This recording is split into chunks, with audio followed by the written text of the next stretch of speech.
Right, a very good morning to you. Tuesday, the 2nd of February.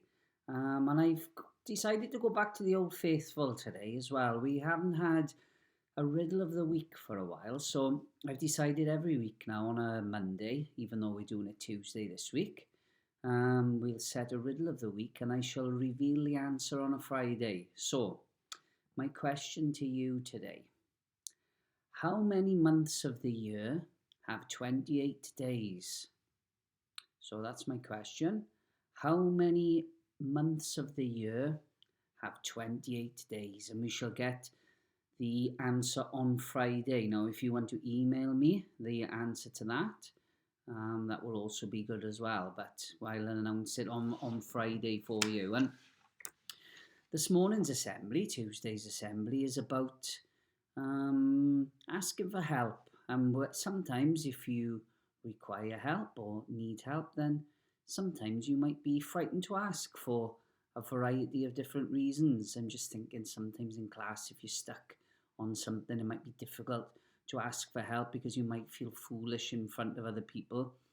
Sometimes people might think you're weak or you've got problems, if you ask for help, but that's certainly not the case. And we hear this morning a story about somebody who needed help, and we'll find out whether they got the help they needed. James lived with his mum and dad and his younger sister Emma.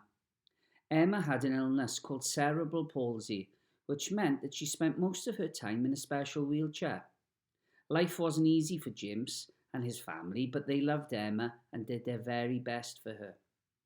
At school one Monday morning, after an especially difficult half-term holiday, James was asked to write about his week. He wrote, "I didn't really enjoy my holiday. We were going to go to the zoo, but there was a problem. Emma's wheelchair is too small for her. She can't walk very far, and she is too heavy for Mum and Dad to carry her around for a long time.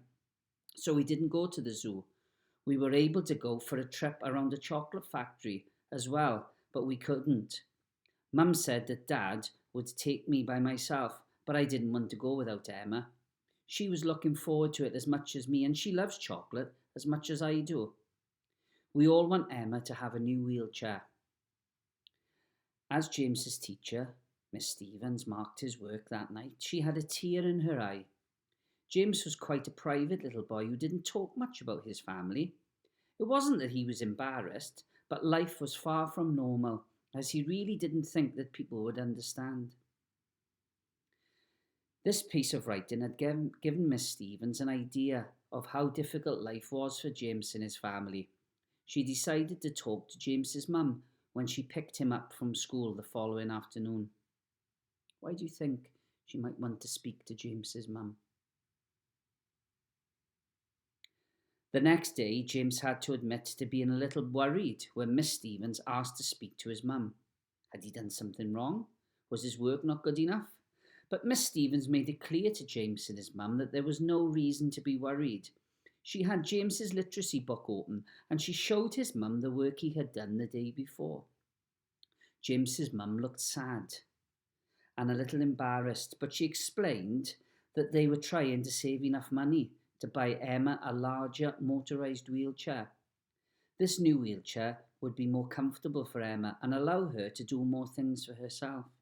Miss Stevens assured James's mum that she had no need to be embarrassed. Before she left school that day, Miss Stevens went to see the head teacher. She showed her James's writing and told her all about the conversation she had had with his mum. She made the suggestion that the school could do some fundraising to help James's mum and dad buy Emma the wheelchair she needed, and the head teacher agreed. Miss Stevens spoke to James's mum again just to make sure that they were in agreement with the school's plan. Of course, they were more than happy to go along with the idea and extremely grateful. What do you think they could have done to raise some money? Any ideas? Excuse me. The children were asked for suggestions as how they could raise the money needed to buy Emma's new wheelchair. One of the Year 6 boys came up with the idea of a sponsored ride where everyone would travel using wheels, and James's friend Ben suggested the name New Wheels for Emma. It was agreed that both the idea and the name were brilliant, and preparations were made. The local athletics club were happy for the school to use their track free of charge, and all the children worked hard to collect as many sponsors as possible before the event. The day of the sponsored ride was amazing. The weather was beautiful and the children were extremely excited as they met at the athletics club. They lined up on the starting line where there was a banner with Ben's words, "New wheels for Emma." They raced a class at a time with their bikes, scooters, go-karts, roller skates and skateboards. As they rode as far as they could around the track, everyone had a wonderful time. Some of the children were so excited by the idea that they could make a real difference to Emma's life that they arranged a cake sale. They asked their mums to help them bake lots of cupcakes and sold them in the playground during a morning break. It was a huge success. However, the children weren't the only ones to want to get involved in the fundraising. Two of the dads had already planned to run the London Marathon, and when they heard about the children were doing, they decided to ask people to sponsor them to run the 26 miles. They wore t-shirts with "New Wheels for Emma" in bold letters, and they gave the money they raised towards the new wheelchair. And a group of mums went to a local car boot sale. They sold their unwanted things and gave the money they made to Emma's wheelchair fund. A few months later, Emma was invited into James's school. She went with her mum and dad, and they were taken to the school hall where all the children were sat waiting.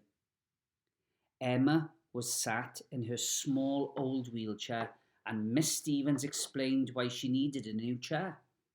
Miss Stevens announced exactly how much the money the school, including parents, had raised, and then she asked James to join his family. There was a very large box with a red ribbon around it at the front of the hall, and Miss Stevens asked James to lift it up. James was very shy, but he did as his teacher had asked. The children clapped when they saw the new wheelchair appear from under the box. They were delighted, and James had a grin that stretched from ear to ear. Emma couldn't stop smiling either. Her dad lifted her out of the old wheelchair and into the new one. He thanked everyone for their hard work, and he explained that he and his family had not been used to asking for help. But they could see what a difference it made when everyone works together. Well, as it says here, it isn't always easy to ask for help. We may not want to bother other people with our problems. We may think that they would not understand what we are going through, or maybe we are just too proud to ask.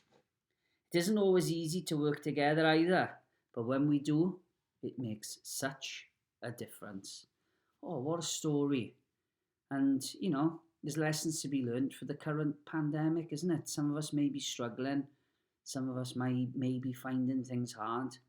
But don't keep it to yourself. Ask for help. And together we can all get through it. Very, very important, isn't it? We're a team here at St. Helens. We're a family in many, many ways. Families stick together. They work together. They support one another. They look out for one another. And that's what we do. Sometimes you just have to say, do you know what? I'm struggling a little bit and I could do with a little bit of help. Don't be too proud to ever ask for support, because people often are really happy to help and to support. So, a very valuable message to us all this morning. Remember the riddle of the week. Friday will be the answer to that. So we can't announce it in assembly like we usually would if we're in school. However, we can share the answer on this Friday's assembly. So I'm looking forward to that. How many months of the year have 28 days? Some of you super riddle solvers will get it immediately. Others, we're going to, like myself, we're going to have a little bit of a think about that one. But have a lovely day on your home learning. Don't forget we're here if we need it. As I said, don't be too proud to ask for help, but have a lovely day on your home learning. And we'll all finish with our school prayer. We'll put our hands together and eyes closed. Or we can pray in whichever way we wish. But we'll all say our school prayer. un, dau, tri. This is our school. Let peace dwell here. Let the rooms be full of contentment. Let love abide here. Love for one another and love for life itself. Let our school be a lovely place where all of us are caring to each other, to work our best and show our smiling face, staff and children helping one another today and always. And you know that's my favourite. Staff and children helping one another today and always. And that links with this morning's story, doesn't it? So I did say to you, I hope you're all enjoying the assemblies. I know Mrs. Stanley, she's a regular for our assemblies in the morning, but my mum and dad have started watching the assemblies as well. So a big hello to my mum and dad if they're watching this morning. Hope you've enjoyed the assembly along with everybody else in the school. But I shall see you all tomorrow. As we always say, over and out.